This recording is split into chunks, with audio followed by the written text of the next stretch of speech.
Assalamualaikum warahmatullahi wabarakatuh. Bismillah, alhamdulillah, wassalatu wassalamu ala rasulillah wa alihi wa sahbihi mawalah amma. Yang saya hormati Bapak dan Ibu, orang tua kami, jamaah sholat fardu subuh dan pengajian subuh, puji syukur sama-sama kita panjatkan kehadirat Allah Subhanahu wa taala yang telah memberikan kita nikmat kesehatan, kesempatan sehingga kita dapat berkumpul kembali di tempat yang berbahagia ini dalam rangka pelaksanaan sholat fardu subuh dan pengajian subuh. Selawat beriringkan salam tak lupa kita persembahkan kehadiran junjungan kita Nabi besar Muhammad sallallahu alaihi wasallam. Allahumma salli ala sayyidina Muhammad wa ala sayyidina Muhammad. Semoga kelak kita tergolong menjadi umatnya dan memperoleh syafaat dari beliau di yaumil akhir. Amin amin ya rabbal alamin. Bapak dan Ibu, orang tua kami, seperti biasa kembali kita akan melanjutkan kajian kita ataupun pengajian kita di pagi hari ini, di subuh ini, di mana pada kesempatan kali ini kajian kita akan disampaikan oleh Al-Ustaz Dr. Haji Muhammad Yadi Harahap MH yang alhamdulillah telah hadir di tengah kita bersama. Bapak dan Ibu, orang tua kami, untuk mempersingkat waktu, marilah kita mulai pengajian hari subuh kita dengan sama-sama mengucapkan kalimat basmalah. Bismillahirrahmanirrahim. Kepada Bapak Ustaz, waktu dan tempat kami persilahkan. Assalamualaikum warahmatullahi wabarakatuh. Alhamdulillahi rabbil alamin, arsala rasulahu bil huda wa dinil haq liyudhhirahu 'ala ad-dini kullih walau karihal kafirun walau karihal munafiqun walau karihal musyrikun. Ashhadu an la ilaha illallah wahdahu la syarika lah wa ashhadu anna Muhammadan 'abduhu wa rasuluhu la nabiyya ba'dah wa la rasula ba'dah. Wa qala an-nabiy sallallahu alaihi wasallam fi kitabihil hadits, ta'allimul faraid wa 'allimuha an-nas fa innaha nisful 'ilm wa huwa yunsa. Pelajari kalianlah ilmu waris itu, lalu sampaikan kemudian kepada orang lain.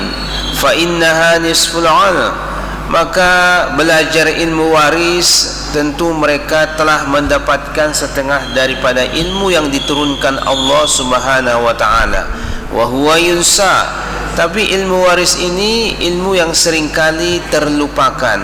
Wa huwa syai'un yunza'u min ummati, dan ilmu waris adalah salah satu ilmu yang pertama kali hilang, lenyap begitu saja di atas bumi. Ta'allimul faraid wa 'allimuhan nas falikulli imri'in maqbud. Pelajari kalianlah ilmu faraid itu, falikulli imri'in maqbud, karena setiap orang itu akan diwafatkan oleh Allah Subhanahu wa taala. Wa yusiku ay yakhtalifani fil mawaris, kelak kalian akan temukan orang-orang yang berselisih, bertengkar tentang pembagian warisan, penentuan ahli waris dan penentuan harta warisan. Walam yujadani ay yakhbirahuma ahadan, tapi nanti di satu masa kalian tak menemukan, hampir tak ada kalian temukan orang yang bisa menyelesaikan perkara-perkara warisan tersebut. Bapak Ibu, para orang tua kami yang dimuliakan Allah Subhanahu wa taala, bersyukur kita kembali kepada Allah yang Maha Rahman dan Maha Rahim. Kemudian mari kita berselawat kepada Nabiullah wa Rasulullah Muhammad sallallahu alaihi wasallam. Bapak Ibu, sejatinya subuh hari ini kita sudah masuk ke materi tentang pembagian harta warisan kepada anak angkat. Tapi ada beberapa permintaan dari jemaah yang meng-WA saya, mohon Ustadz subuh sekali lagi materi ahli waris pengganti, karena saya ingin mengetahui dan belum begitu paham tentang bagaimana membagi harta warisan kepada ahli waris pengganti. Jadi subuh hari ini kita sampaikan satu kali pertemuan lagi. Mudah-mudahan di bulan depan kita sudah masuk materi terkait dengan pembagian harta warisan kepada anak angkat. Nah, ibu-ibu, bapak-bapak, dalam Al-Quran yang pasti bahwa ahli waris pengganti itu berhak mendapatkan harta warisan. Munasakhah dalam kajian-kajian fikih mawaris, Ibnu Hazm misalkan dia mengistilahkannya dengan kewarisan munasakhah. Mati terlebih dahulu, wafat terlebih dahulu ahli waris, baru kemudian wafat pewaris. Bicara ahli waris pengganti, ibu bapak, sebenarnya yang kita bicarakan itu adalah cucu. Jadi kalau bicara ahli waris pengganti, yang kita bicarakan itu cucu. Sebab orang tuanya, ayahnya atau ibunya meninggal terlebih dahulu daripada kakek atau neneknya. Ya ibu-ibu ya. Jadi bicara ahli waris pengganti harus kita persepsikan bahwa yang kita bicarakan di situ adalah cucu. Karena ahli waris pengganti itu hanya dikenal garis lurus ke bawah. Kalaupun nanti ada garis lurus menyamping, itu terjadi berbagai macam pendapat. Tapi yang ansih, yang kuat itu dia bicara ahli waris dalam garis lurus ke bawah, cucu, cicit sampai ke bawahnya. Sekali lagi ibu bapak, bicara ahli waris pengganti, yang kita bicarakan itu adalah cucu, di mana ayah dan ibunya meninggal terlebih dahulu daripada kakek neneknya. Dan bicara ahli waris pengganti, yang dibicarakan itu adalah harta peninggalan kakek neneknya, bukan bicara harta peninggalan ayah dan ibunya. Tapi yang dibicarakan itu adalah harta peninggalan kakek neneknya, yang harusnya itu diberikan kepada ayahnya, tapi oleh karena ayah atau ibunya meninggal terlebih dahulu daripada kakek dan nenek, maka jatuhlah harta itu kepada cucunya, baik cucu laki-laki atau cucu perempuan, baik cucu laki-laki atau cucu perempuan dari anak laki-laki, atau cucu laki-laki cucu perempuan dari anak perempuan. Kedua-duanya berhak. Jadi bukan hanya cucu dari anak laki-laki, tapi juga cucu dari anak perempuan, baik laki-laki maupun perempuan. Macam mana ibu-ibu kira-kira? Bisa dipahami ibu-ibu? Alhamdulillah bu ya.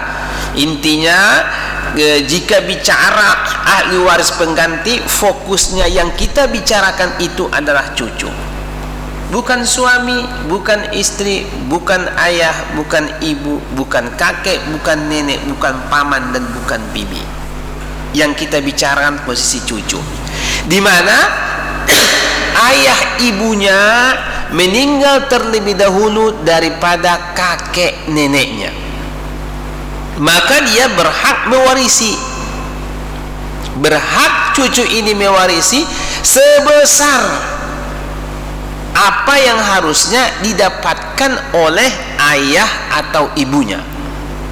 Berapa harusnya didapatkan ayahnya, berapa harusnya didapatkan ibunya, maka itulah yang diberikan kepada cucu sebagai anak, sebagai ahli waris pengganti. Dengan ketentuan cucu tidak boleh melebihi, cucu sebagai ahli waris pengganti tidak boleh melebihi bahagiannya daripada ahli waris yang sederajat. Nah ini cucu ini tak boleh melebihi bahagian dia daripada ahli waris yang sederajat. Mana daripada ahli waris yang sederajat ini? Yang warna hijau, dua-dua warna hijau, segitiga. Dia berhak mewarisi dari harta peninggalan kakeknya. karena ayahnya meninggal terlebih dahulu. Tetapi dengan syarat bahagiannya ini cucu tidak boleh melampaui bahagian daripada ahli waris sederajat. Tak boleh dia melebihi. Dalam kasus seperti ini Bapak Ibu, pasti cucu ini akan lebih banyak mendapatkan warisan daripada kedua ahli waris sederajat. Karena kedua-duanya ini adalah anak perempuan, sementara ayahnya laki-laki, ayahnya. Sementara yang wafat lebih dahulu daripada kakeknya pewaris adalah ayahnya. Nah, contoh di sini kalau ibu-ibu, sisa saya tadi ambil istri dan ibu. Tinggal 28.900.000. 28.900.000 inilah untuk bahagian 2 orang anak perempuan, 1 orang anak laki-laki. Cuman 1 orang anak laki-laki ini dia wafat terlebih dahulu daripada pewaris di sini dan meninggalkan 1 orang anak. Nah, kemarin kita sudah bicara ini pembagian warisan seperti ini masuk al-adalah, tidak begitu sulit. Ibu-ibu, bapak-bapak, kalau misalkan 3 anak kita, suami kita wafat atau istri kita wafat dan meninggalkan 3 orang anak, ya kan? Maka berlaku di situ pembagiannya ibu-ibu 2:1 kan ibu-ibu? Lizzakari mithlu hazzil unsayain. Bahagian 1 orang anak laki-laki sama dengan bahagian 2 orang anak perempuan.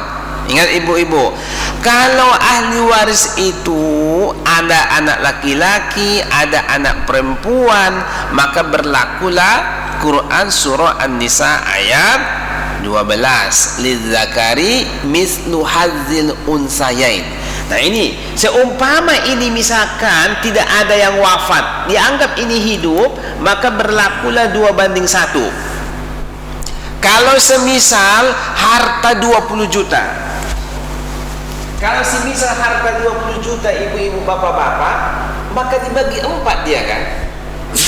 Kalau 20 juta dibagi 4, maka masing-masing mendapat 5 juta. 2 bahagian itu untuk 1 orang anak laki-laki, 10 juta. 1 bahagian masing-masing untuk anak perempuan mendapat 5 juta. Berarti 10 tambah 10 juta untuk 2 orang anak perempuan 20 juta. Itu kan konsep kalau pembahagian harta warisan yang ahli warisnya ada anak laki-laki dan ada anak perempuan. 10 juta yang didapatkan oleh anak laki-laki ini yang wafat terlebih dahulu daripada pewaris, itu akan diberikan haknya kepada cucu. Tapi konteksnya cucu ini tidak boleh bahagian dia melebihi daripada ahli waris sederajat. Ahli waris sederajat ini 2 orang anak perempuan. Sementara masing-masing 2 orang anak perempuan hanya mendapat 5 juta dan dia mendapat 10 juta, melampaui bahagiannya kan? Ini nggak boleh, ya kan? Ini nggak boleh. Tapi Ibnu Hazm misalkan mengatakan sampai titik di situ saja nggak boleh melebihi. Tidak dijelaskannya. Lalu berapa bahagian cucu yang ideal? Maka di sini masuk konteks pertama, maksimalnya itu cucu mendapatkan bahagian yang sama dengan ahli waris yang sederajat. Sederajat. Kalau misalkan 20 juta harta, kalau maksimal sama, kalau dibagi 3 berapa kira-kira itu ibu-ibu? Sekitar 7 lebih. 6 sekian, 6 juta sekian, ya kan? 6 juta sekian. Yang tadinya anak perempuan, tante daripada cucu ini atau bibi daripada cucu ini mendapat 5 juta, Ya kan, setelah dirubah mendapat bahagian yang sama, nggak boleh melebihi, maka masing-masing anak perempuan mendapat 6 juta sekian dan cucu mendapat 6 juta sekian. Dan ini kalau tidak ada permasalahan. Ingat ibu bapak, kalau tak ada permasalahan. Tapi kalau seandainya 2 orang anak perempuan ini tidak mau harta itu sama dengan bahagian cucu, kan idealnya kan seperti itu. Masalah sama bahagian anak dengan cucu. Saya sebagai anak, tiba-tiba keponakan saya dari abang saya sama bahagianya dengan saya. Padahal hubungan kekerabatan itu kepada pewaris kalau saya langsung ayah saya. Kalau keponakan saya masih bertali kan, masih bertingkat dia. Keponakan saya baru ayah dia, baru kakeknya. Kalau saya langsung kepada ayah saya, dia manggil kakek, saya manggil ayah. Masa bahagiannya sama? Nah, kalau terjadi kasus seperti ini, maka dimusyawarahkanlah di antara 3 ahli waris ini. Antara 2 ahli waris yang sederajat dan cucu dari anak laki-laki sebagai ahli waris pengganti. Nah, kalau konteks yang saya buat ini kita bagikan, maka ini nggak betul. Apa nih, Pak? Bahagian 1 anak laki-laki 14 juta itu diberikan kepada cucu. Sementara bahagian masing-masing 2 ahli waris yang sederajat perempuan mendapat 7.225.000. Cucu mendapat 14 juta, sementara anak perempuan mendapat 7 juta. 2 kali lipat cucu. Ini nggak boleh. Maka yang banyak terjadi permasalahan itu kalau cucu dari anak laki-laki hanya satu-satunya sebagai ahli waris pengganti. Ini menjadi masalah. Maka prinsipnya lagi-lagi kalau tidak setuju kedua anak perempuan ini, maka musyawarahkan dengan cucu laki-laki. Kalaupun sama misalkan, oke kita bagi sama lah, yang 20 juta tadi, 6 juta sekian. Oh, enggak boleh kata anak perempuan. Kamu cucu, masa dapat kamu cucu sama bagian dengan saya, tantemu saya ini ahli waris langsung kepada saya, manggil ayah sementara kamu manggil kakek. Nggak bisa. Maka kalau tidak bisa, nah ini menjadi masalah. Apakah boleh diturunkan bahagian cucu sebagai ahli waris pengganti dari ayahnya? Inilah berlaku al-ittifaq, sesuai dengan kesepakatan. Nah, ini makanya ahli waris pengganti ini rentan menjadi permasalahan. Rentan dia menjadi permasalahan kalau ahli waris pengganti itu hanya 1. Nah, coba kita lihat, bandingkan dengan ini. Coba kita bandingkan Bapak Ibu. Ini cucunya ada 2. Ada 2. Ya kan? Coba kita bandingkan. Cucu ada 2. Kalau di sini bahagian masing-masing 2 anak perempuan mendapat 7.225.000 rupiah. Sementara ini anak laki-laki yang meninggal terlebih dahulu daripada pewaris mendapat 14.450.000. Yang ini nanti diberikan kepada 2 orang cucunya.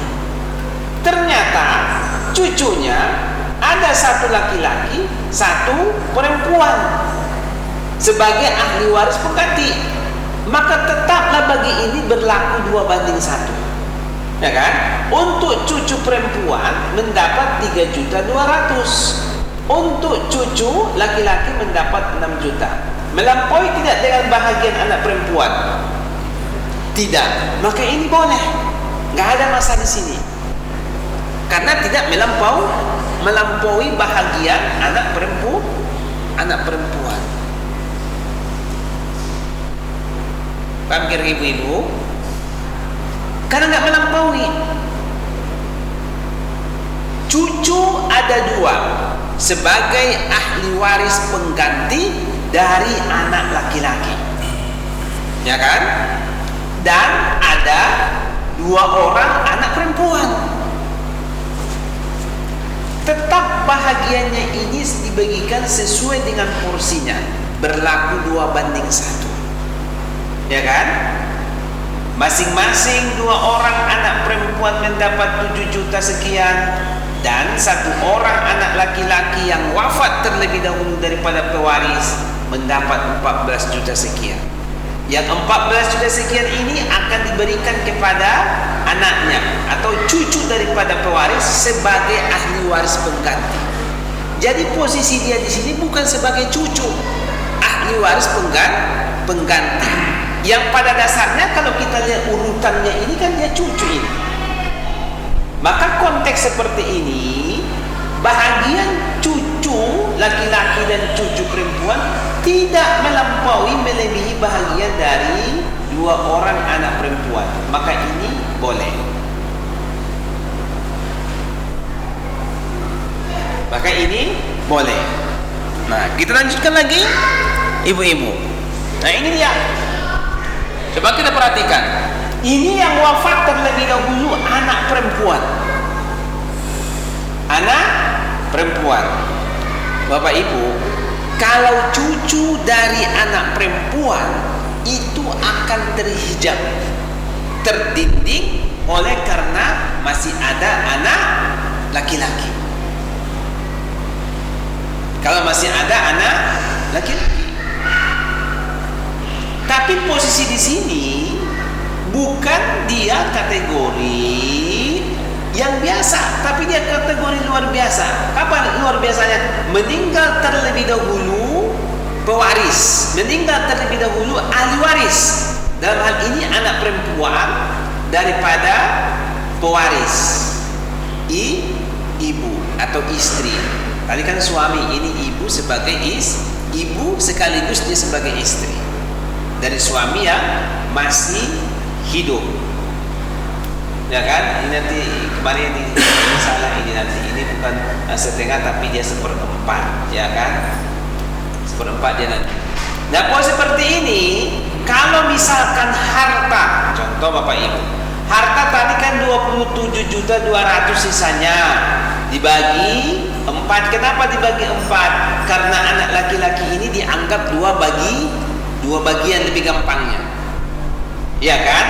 Maka satu orang anak laki-laki ini mendapatkan 13.600.000 dan masing-masing dua orang anak perempuan A dan C ini mendapat 6.800.000. 6.800.000 bahagian anak perempuan yang meninggal terlebih dahulu diberikan kepada dua orang cucu, satu laki-laki, satu perempuan. Cucu laki-laki mendapat 4 juta sekian, cucu perempuan mendapat 2 juta sekian. Dan ini bahagian 4 juta untuk cucu laki-laki, bahagian 2 juta untuk cucu perempuan, tidak melampaui bahagian daripada anak perempuan.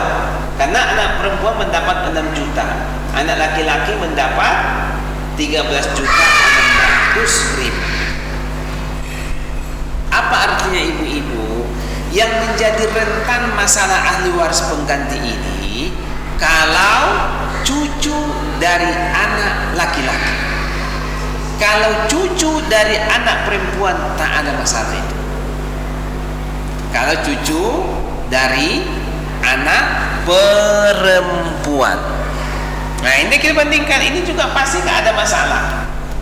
Tak ada masalah dia ini.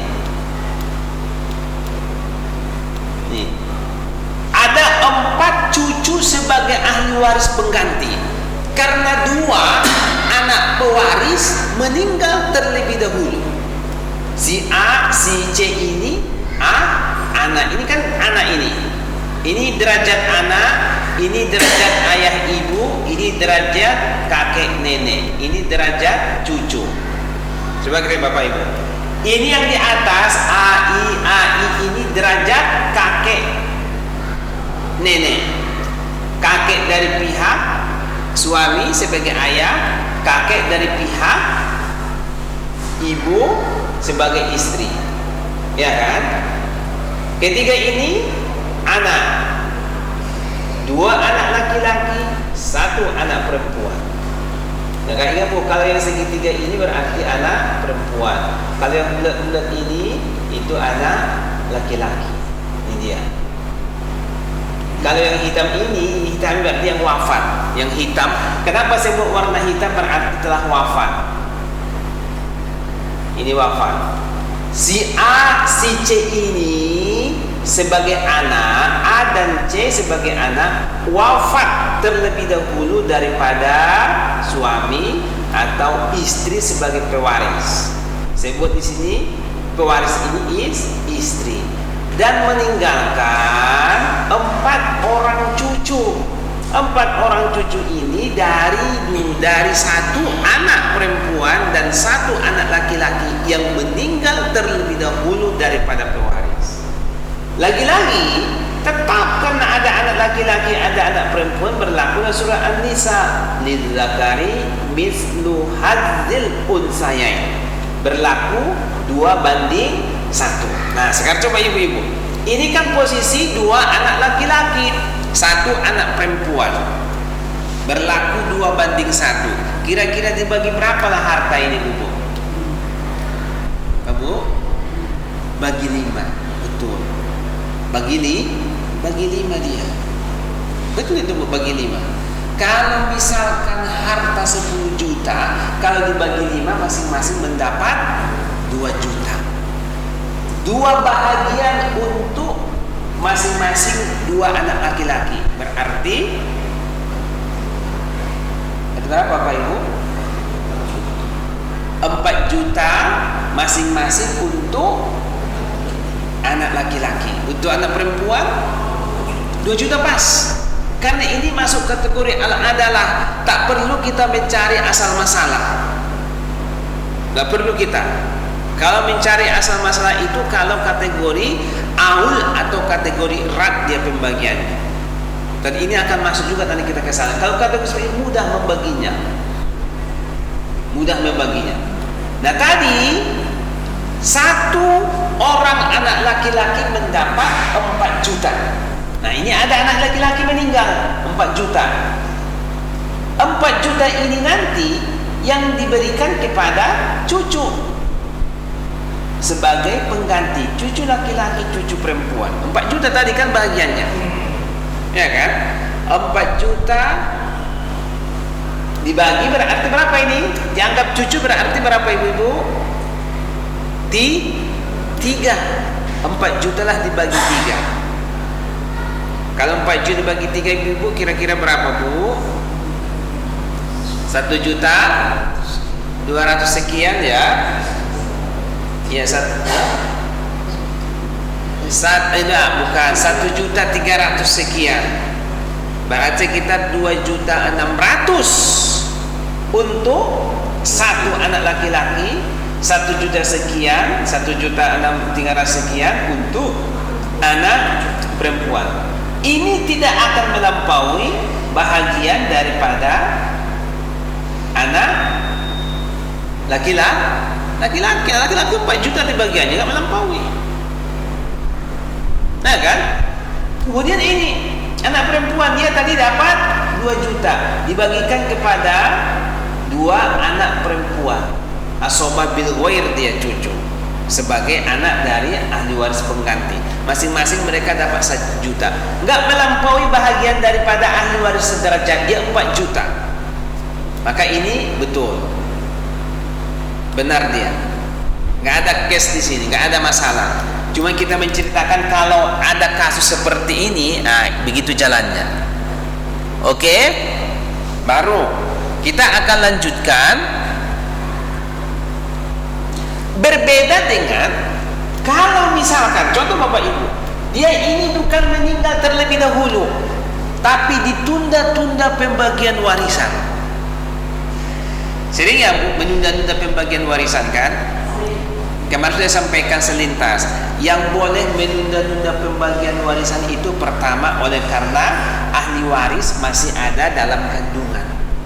meninggal suami, ternyata istri ditinggal mati oleh suami posisi dalam keadaan hamil, anak ada 2. Kalau dihitung yang ada dalam rahim ibu ada 3. Itu tunda pembagian warisan. Kenapa? Karena kita nggak tahu persis apakah anak dalam kandungan laki-laki atau perempuan. Apakah nanti dia lahir, hidup atau wafat. Maka itu boleh menunda. Yang kedua, menunda pembagian warisan itu tidak diketahui, belum diketahui nominal jumlah harta warisan secara pasti. Belum diketahui. Yang si anak laki-laki mengatakan harta yang di sana itu sudah saya beli dari ayah kita dulu, tapi nggak ada suratnya. Kan macam lagi ya kan? Yang satu anak perempuan mengatakan saya juga tanah yang di tepi sungai sana sawah itu sudah dihibahkan ibu sama saya dulu, karena ibu kita kan ada meninggalnya di rumah saya, dihibahkannya itu ibu sawah sama saya. Kalian kan pada jauh-jauh di Jakarta, tak tahu kalian. Datang anak yang paling 3. Saya juga dulu pernah ibu berkunjung ke rumah saya bulan puasa. Dia mengatakan kalau saya wafat nanti sawah yang di ujung sana bagian kamu deh, itu katanya. Tak jelas harta warisan, tak jelas kan? Satu sisi mengatakan sudah dihibahkan, sudah dibelinya, saya pun sudah diwasiatkan, maka itu boleh ditunda. Pastikan dulu harta warisan itu. Itu yang kedua. Yang ketiga, boleh menunda pembagian warisan kalau ada salah satu ahli waris atau pewaris sendiri mafkud. Apa itu mafkud? Kategori hilang, tak tahu lagi rimbanya di mana. Kita tak tahu secara pasti apakah dia sudah mati atau masih hidup. Maka nggak boleh dibagi, ya kan? Kalau kategori mafkud ini panjang ceritanya nanti. Jadi ada satu sesi nanti pembagian ahli waris yang mafkud, yang hilang. Nah itu boleh ditunda, boleh ditunda. Sampai kapan boleh menunda? Nah ini kalau mafkud ini boleh. Dia ada batasannya sampai berapa tahun ditunda pembagian warisan itu. Kalau mafkud.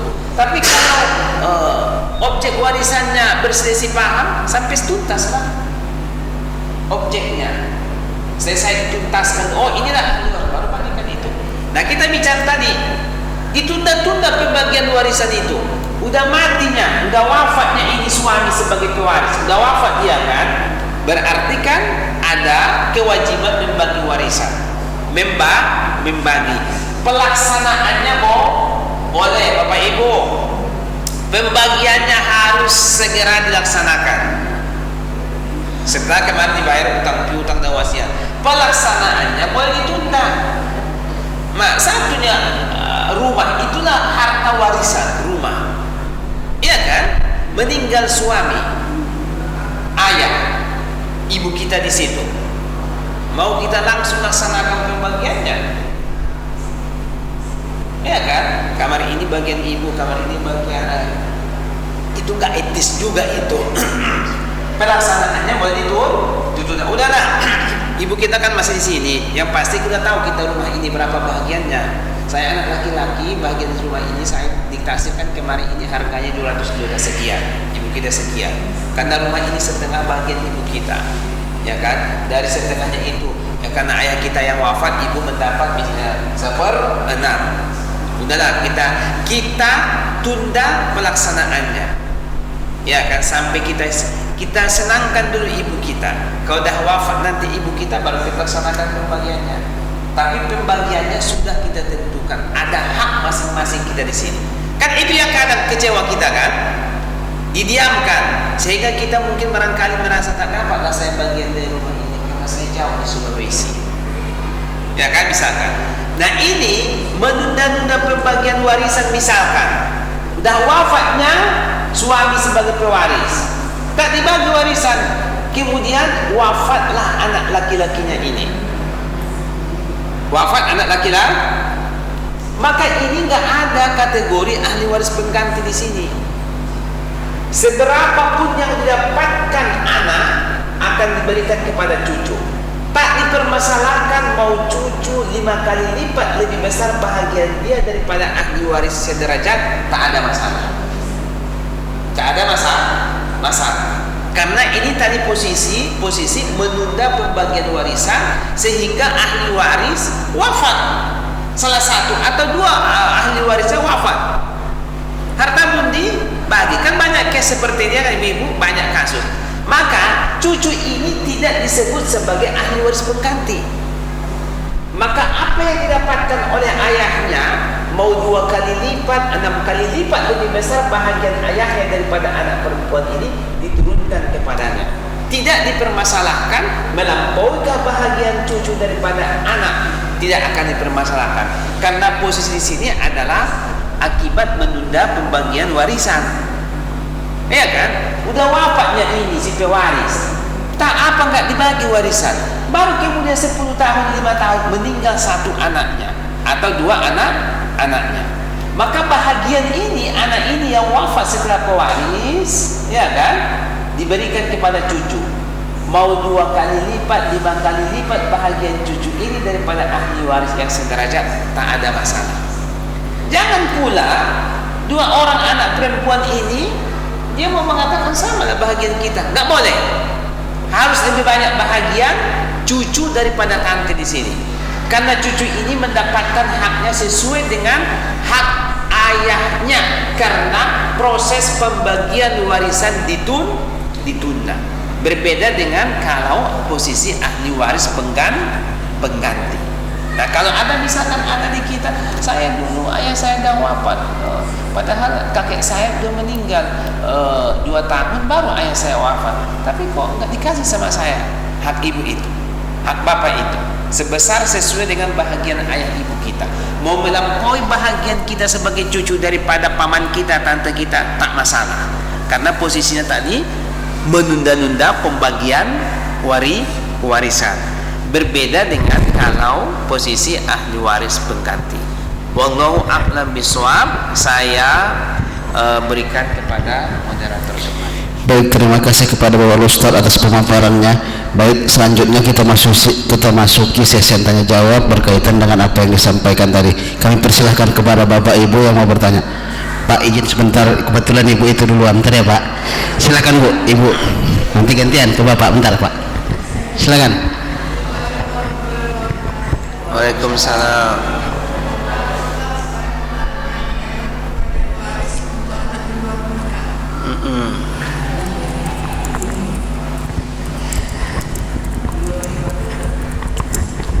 Oke, anak waris di luar nikah. Bahagian anak yang lahir dari bukan pernikahan yang sah. Bukan pernikahan yang sah. Ya kan? Pasti yang ada dalam pikiran kita adalah perbuatan zina terlebih dahulu. Rasulullah sallallahu alaihi wasallam menyampaikan al-waladu li ummihi, al-waladu li ummihi. Ingat Bapak Ibu, anak itu hanya mewarisi kepada ibunya. Wa makanu, dan saudara-saudara ibunya. Jadi anak itu hanya mewarisi kepada ibunya dan saudara-saudara ibunya. Contoh, anak itu hanya mewarisi kepada ibunya dan saudara-saudara ibunya. Kalau misalkan kita anggaplah si B ini anak luar kawin, meninggal suami sebagai pewaris, maka anak ini tak boleh menerima harta warisan dari suami sebagai ayah. Ini anak yang lahir dari bukan melalui perkawinan, hanya mewarisi pertalian kepada ibunya. Kalau meninggal ibunya sebagai pewaris, maka berhak mendapat harta ibunya. Ini. Dan kepada saudaranya, li ummihi wa ma kanu. Ya kan? Dan saudara-saudara. Tapi kalau kepada saudaranya ini AC, dia berhak mewarisi. Kalau misalkan meninggal si A saudaranya ini tak punya anak misalkan, maka dia berhak mewarisi. Tapi kalau punya anak kan dia terhalang juga, ya kan? Kalau posisi di sini meninggal misalkan si A ini saudaranya, dia berhak mewarisi. Tapi kalau posisi seperti ini kan ada anak, dia terhalang juga karena ada anak. Kalau misalkan saudaranya tak ada anak kan dia mewarisi. Kemarin kan kita udah bicarakan, ya kan, terkait dengan bahagian saudara kandung, saudara si ayah, saudara si ibu. Dia hanya mewarisi kepada ibunya dan saudara-saudaranya, ya kan, dan saudara-saudara ibunya. Itu dia mewarisi. Itu dia. Dan dia tidak mewarisi kepada ayah biologisnya. Nah, ini dia muncul. Bapak Ibu dengarkan. Kalau di fatwa Majelis Ulama Indonesia, kita mengatakan di fatwa Majelis Ulama Indonesia yang mereka rujuk itu salah satunya adalah kitab Bidayatul Mujtahid Ibnu Rushd, kitab Fiqhul Wahbah Az-Zuhaili, Fiqhul Islam wa Adillatuhu. Dia hanya diberikan hibah, jatah dia melalui hibah, tapi tidak berhak melalui warisan.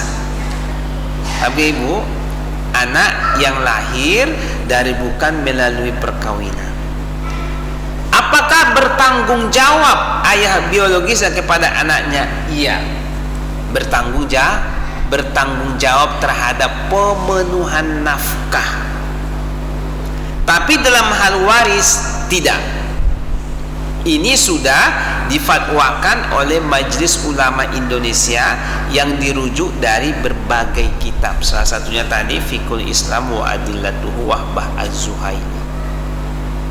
Jadi Abu Hajjah ya, dia nggak berhak mewarisi kepada ayahnya, hanya kepada ibunya dan saudara-saudara ibunya, saudara-saudaranya. Dan berhak kepada ayahnya. Kalau mati ayahnya, maka berikan dia harta melalui hibah. Tak boleh dia mendapatkan melalui warisan. Allahu a'lam bishawab. Baik, mungkin kepada Bapak silakan Pak. Ya Pak Haji. Jadi gini Ustaz, kalau pewaris belum meninggal membahagiakannya namanya Islam. Ya Ustaz. Kalau pewaris sudah meninggal itu namanya warisan. Jadi yang saya tanya Ustaz masalah, karena kalau berbicara masalah warisan kan masalah dosa sama masalah adil dan tidak adil. Jadi pewaris, anak pewaris kita adalah ada 3 orang. Nah, satu sudah meninggal duluan, pewaris sudah meninggal seperti yang saya sampaikan tadi. Iya. Tetapi si pewaris ini membagi sebelum dia meninggal. Iya. Seperti tadi dibagi dulu tapi belum diserahkan. Karena tadi masih ada. Jadi yang si cucu tadi, yang bapaknya meninggal duluan tadi itu tidak dikasih Ustaz. Ini dosa apa enggak? Oke. Ada ahli waris meninggal terlebih dahulu daripada pewaris. Sementara pewaris sebelum dia meninggal sudah menghibahkan hartanya kepada anak-anaknya dan tidak diberikan kepada anaknya yang sudah wafat. Dosakah ini? Kalau kita bicara konteks kewarisan munasakhoh, kewarisan munasakhoh yang kita bicarakan tadi itu ahli waris pengganti, tentu dia melampaui dari ketentuan-ketentuan yang sudah disebutkan dalam Al-Quran.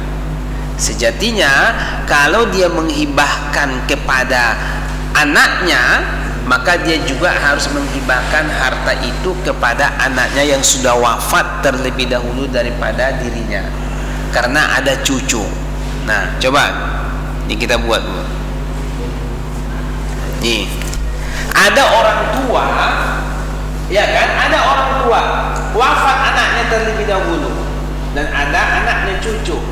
Tapi sebelum meninggal dia hibahkan hartanya itu kepada 2 orang anak perempuan. Anak yang sudah meninggal dunia tak diberikannya hibah, padahal jelas ada cucu. Melampaui kah dia? Ya, melampaui dia. Karena seharusnya kan ini dapat bagian ini kan, kalau bagian warisan. Tapi misalkan ada orang tua ini dilewatinya melalui hibah, sehingga anak yang meninggal terlebih dahulu ini tak dapat. Inilah yang disebut dengan tidak boleh melakukan hibah itu lewat khilah. Apa khilah ini? Merekayasa hukum syar'i. Itu khilah namanya. Tak boleh hibah itu dilakukan dengan tujuan khilah. Apa khilah itu? Merekayasa. Merekayasa itu banyak maksudnya, agar nanti anak saya ini lebih banyak bahagiannya. Ada anak perempuannya, disayanginya satu-satunya anak perempuan kan, lebihnya 3 anak laki-lakinya. Dihibahkannya ketika hidup dia kepada anak perempuan, hanya kepada anak perempuan, dengan tujuan dia selain nanti dapat hibah, nak beri dapat juga warisan dari saya kalau saya wafat. Tak boleh. Kalau beri hibah, beri itu anak-anak hibah. Boleh kan? Hibah itu salah satu syaratnya kalau anak kita 3, berikan mereka semua hibah. Iya kan? Terlepas nanti mau anak perempuan lebih banyak, anak laki-laki lebih banyak, anak nomor 3 lebih sedikit, tak masalah. Pokoknya dapat hibah mereka. Oh, anak perempuan ini yang kira-kira yang merawat saya, kasih dia 1 juta. Anak laki-laki yang nomor 1 200, anak laki 300. Pokoknya ada hibah sama mereka. Nominalnya tak masalah. Karena sifat hibah itu taswiyah, bukan takdilah. Bukan adil. Hibah itu harus sama bagian, tapi dia taswiyah. Harus masing-masing anak dapat. Jumlahnya berbeda tak masalah. Tapi harus mendapatkan hibah. Nah, ini seperti contohnya tadi, diberikannya kepada 2 anak perempuannya yang masih hidup. Padahal anak laki-laki ini jelas dia masih punya anak cucu. Tak diberikannya, tak boleh. Ini namanya khilah dia namanya. Faqdilu fi auladikum fil birri wal latif. Itu hadis Rasulullah sallallahu alaihi wasallam. Tak boleh dia melampaui hibah itu, tak diberikannya kepada cucunya di mana anaknya itu sudah meninggal. Itu dia. Kalau dia memberikan hibah, maka anak laki-laki yang meninggal terlebih harus diberi hibah. Yang nanti hibah ini diberikan kepada 2 orang cucu.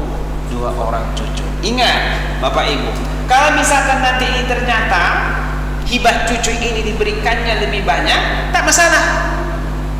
Enggak masalah. Tapi lagi Bapak ya, ini misalkan anaknya wafat terlebih dahulu, ya kan? Setelah wafat anak 10 tahun, dia udah sakit-sakitan, misalkan udah tua rentala dia misalkan kan, dihibahkannya lah harta itu kepada anak laki-laki yang nanti diturunkan kepada anaknya ini. Lebih banyak misalkan, dikasih 10 juta. Padahal ini 5 juta, tapi 2 cucunya 10 juta hibah. Bolehkah itu? Boleh. Yang tidak boleh itu kalau melalui warisan. Yang harusnya hibah, ini kalau dikasih dapat semua, maka itu boleh. Kan banyak seperti itu kita kan. Khawatir kita misalkan kalau nanti wafat saya, cucu saya ini, saya tahu anak saya ini, tak akan diberikan mereka ini nanti. Dihibahkannya kepada cucunya, tapi dia juga harus menghibahkan kepada 2 orang anaknya. Itu dia. Gak boleh hanya kepada cucunya. Kalau hanya kepada cucunya itu melampaui ketentuan. Khilah namanya itu. Ya Pak Haji ya. Baik, cukup jelas Pak. Baik, mungkin selanjutnya ada lagi yang mau ditanyakan dari jamaah. Ibu-ibu mungkin lagi ada yang mau bertanya, kami persilahkan. Enggak ya, bapak-bapak? Baik, kalau memang tidak ada pertanyaan, mungkin sesinya cukup sampai di sini. Baik, kepada ibu orang tua kami, untuk memperoleh keberkahan dari pengajian subuh kita akan tutup dengan doa dan kembali kepada Bapak Al-Ustaz untuk kiranya dapat membawakan doa. Bismillahirrahmanirrahim. Alhamdulillahirabbil alamin wahdahu wassalatu wassalamu ala asrafil anbiya'i wal mursalin wa ala alihi washabihi wasallim ajma'in. اللهم لا إله إلا أنت سبحانك إنا كنا من الظالمين اللهم علمنا ما جهلنا وذكرنا ما نسينا وارفعنا ما علمتنا برحمتك يا أرحم الراحمين اللهم اجعل جمعنا جمعا مرحوما ولا تجعل من بعده تفرقا معصوما اللهم اغفر لنا ذنوبنا ولوالدينا وارحمهم كما ربونا صغارا ولجميع المسلمين والمسلمات برحمتك يا أرحم الراحمين ربنا آتنا في الدنيا حسنة وفي الآخرة حسنة وقنا عذاب النار والحمد لله رب العالمين والسلام عليكم ورحمة الله وبركاته. Waalaikumsalam warahmatullahi wabarakatuh. Alhamdulillahirrabbilalamin. Demikianlah tadi pengajian A'ad Subuh kita, dan dengan berakhirnya doa tadi maka berakhirlah pengajian A'ad Subuh kita pada pagi hari ini. Bapak dan Ibu, orang tua kami, seperti biasa kita akan melaksanakan sarapan pagi bersama. Kami ucapkan terima kasih kepada ahli bait dan keluarga. Semoga ini menjadi amal jariah. Amin amin ya rabbal alamin. Baik kepada ibu orang tua kami, demikianlah pengajian A'ad Subuh kita. Lebih dan kurang saya mohon maaf. Wassalamualaikum warahmatullahi wabarakatuh.